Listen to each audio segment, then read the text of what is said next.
Sox have a chance to do similar to that.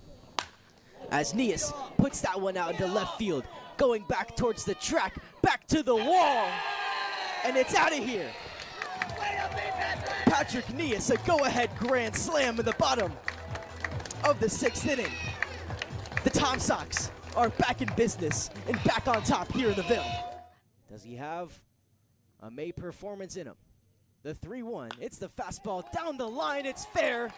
Rounding third and coming home to score is Anderson French. And we are tied. 0-1 offering into left field, and it's snared by Evan Escobar. Strasburg, and 1 game at home. Into right center field off the bat of Perry Hargett on the dive, but it gets off the glove of Belk and down into right field. 1 run comes across to score. Sowers is held up at third, but it is an RBI double for Perry Hargett. So it's disaster defensively for Culpepper. And now a 2-1 count to Langley into right field. We are tied. Kyle Langley does what he does best. It's an RBI single, and it's 3-3 right here at the Cho. Served as a more of an opener roll. The 0-1 pitch into right field. It goes snared on the ground by Castellanos. He will have no throw. Coming home is Perry Hargett. He'll slide in safely. Moving over to third base is Soroy. And an infield single from Kyle Langley drives in Perry Hargett and moves runners now to the corners with 2 gone here, bottom 1. Booten trying to lock down the inning. His 2-2 pitch swung on and missed. Breton goes down swinging. Trevor Booten gets the strikeout to end the 6th inning. 1-1 now to Rodriguez, who struck out to kick off the 3rd inning. Down the right field line, broke his bat. It'll be fair down the line into right field. 1 run comes around to score. 2 runs come around to score. They're going to hold up Castellano at third. But that's 2 runs off of a broken bat double from Nick Rodriguez. And Covington's in business. It's 3-2. Crawl back starting in the bottom of next inning.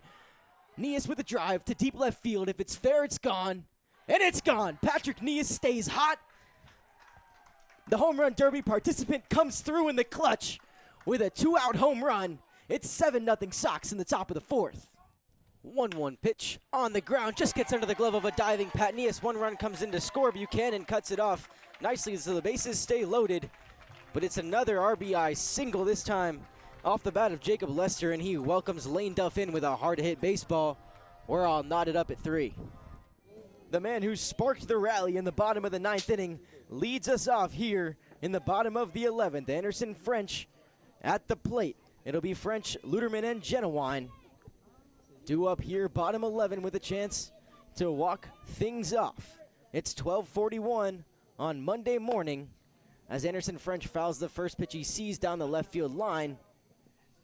Estes will run out of room. Strike 1.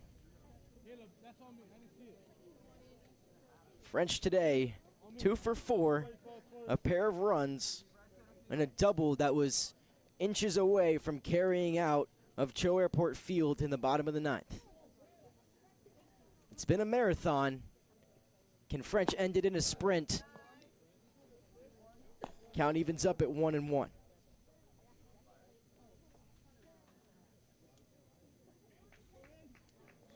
Back and forth all day long. Breton, the 1-1 pitch way inside. French takes 2-1. It was 3 from Culpepper in the top of the 2nd. 3 from the Sox as an answer back in the bottom of the 5th. We'll get a 2-1 pitch here. Chopped on the ground. It's a foul ball. Motley handled and made a great play on it. But it'll even up the count at 2-2. 3 from Culpepper in the top of the 2nd. The Sox responded with an emphatic 3 of their own in the bottom of the 5th. Culpepper responded right back with 1 more in the top of the 6th. And the Sox, down to their last breath, scratched 1 across bottom 9. We've been knotted up at 4 ever since. The 2-2 to French. The off-speed misses up and away. 3-2. For Mason Breton today, that was pitch number 80.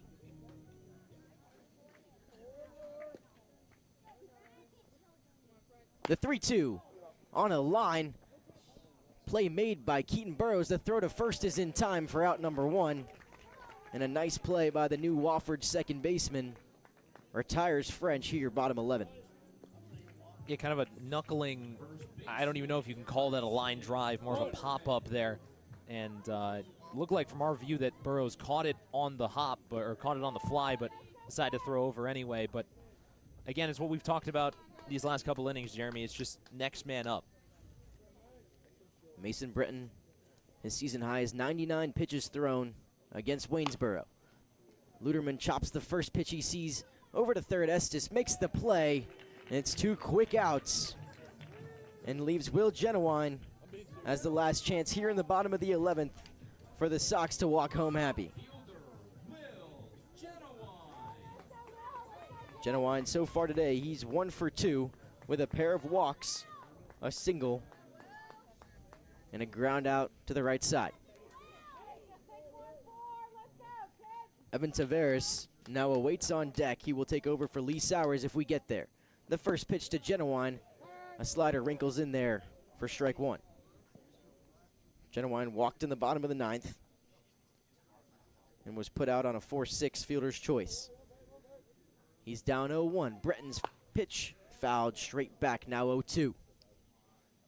And if Tavares does take this at bat, there's probably going to be some defensive changes, obviously, with Sowers in the 9 spot. I'm presuming that it's going to mean that French will probably not catch as he has for the past 11 innings.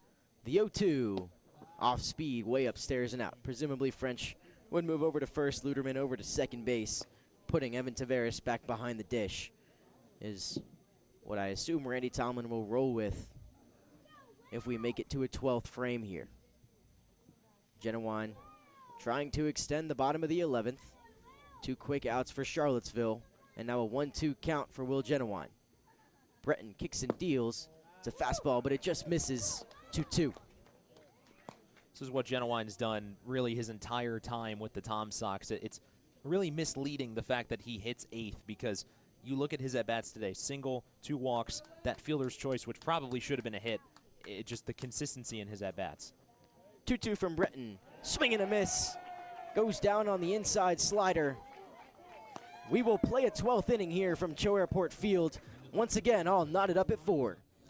A run scored in each of the first 2 frames for the Sox puts them ahead 2-0 as we head to the top of the 3rd right here in Charlottesville. Evan Allwine still on the bump, has worked 2 scoreless innings to kick this game off. And let's take a look now at our keys to the game. First, Luke, give me your keys. Well, I think it's quite simple for the Tom Sox. I think the Sox need to work the count today. You find a lot of success when you get yourself in advantageous counts, and I think we've seen it so far for the Sox. They've gotten themselves into pretty good counts, and small ball, small ball, small ball. Jackson Soroy bunting over Andrew Manley, who will then score. That brought tears to my eyes, Jeremy. It was amazing to see the Sox work that and prepare for an Allwine masterclass. We've seen 2 solid innings for Evan Allwine. I hope he continues it for the rest of this ball game. And my 3 keys of the game, home sweet home. The Sox finally back at Cho Airport Field. 6 of their last 7 games have been on the road. They'll play 3 of their next 4 up to the plate to lead off the inning. Don't worry, we will not keep you without baseball. Jake Morgan fouls the first pitch away, down 0-1 to Evan Allwine. And speaking of Evan Allwine, it's Allwine. Allwine, of course, has dealt through his first 3 starts, and he'll be back out here for start number 4. Called strike in to Morgan, down 0-2 now. And the hamster wheel in the sky. Another one that's worked out pretty well so far for the Sox. It's been Preston Gamster over at third base, come around to score the first run of the game on some smart base running. Pitch misses upstairs and off the fence for ball 1, a 1-2 count. But so far, everything firing for the Sox on all cylinders. They're quickly ahead 2-0 right here. The hamster wheel in the sky will just keep on turning. And the 1-2 pitch swung on and missed. Evan Allwine records his second strikeout of the evening. And we'll rotate back around to the top of the order. Seth Buchanan will lead off. Back to the top. And again, the off-speed stuff from Evan Allwine just always kind of disgusting to watch. I mean, it is filthy. 78 there, only a 6-mile-per-hour difference as I spoke about earlier, but it just is so deceiving. And the changeup, the curveball, whatever he throws at you, it's hard to hit. It's hard to see coming out of his hand, and that's what makes it so devastating. Second time through the order for the Generals. First pitch fouled straight back over our heads. Buchanan, the sole hit of the game so far for the Generals. Roped a single into left field, stole second and stole third.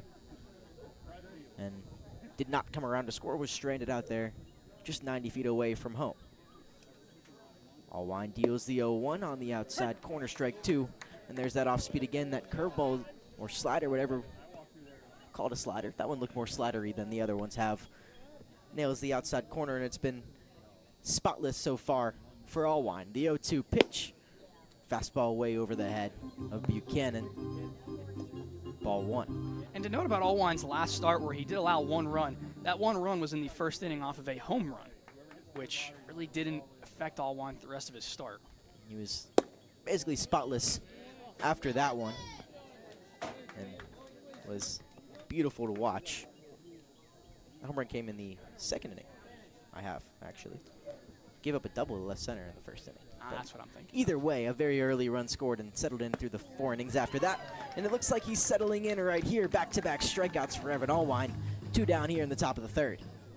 And again, it's just the off-speed stuff. He'll work you with the fastball, and then once you're trying to find the timing for the fastball, he'll change up your eye level, go with the off-speed stuff, and it just breaks you as a hitter. Now James Green up to the plate. And that was the first Tom Sox run in the bottom of the 1st inning from Preston Gamster since June 19th. And as we said when that run came across, Sox have been playing from behind a whole lot this year. Have done a much better job so far through this one, with Allwine on the bump of providing that early run support to give him a lead, give him a little bit of a cushion. See how it works out the rest of the way. The 0-1 fouled away to the left side. Ironically, that run against Harrisonburg on the 19th was Preston Gamster with a solo shot. So I think he's a big catalyst for why the Tom Sox have had so much success since he's arrived with the squad. Not only a great player on the field, the 0-2 pitch fouled away, but a great guy and a great dugout guy, a great locker room guy, and been great to all of us interns as well. He's been nothing short of a stand-up guy and just been the perfect fit for the Sox to bring the energy. The 0-2 offering from Evan Allwine into center field, skied into the air, coming in to make the play. Catching it out of the fall of dusk is Perry Hargadon, center. That's the 3rd out and the end of the top of the 3rd inning. Evan Allwine, 3 scoreless frames. Tom Sox bat up next.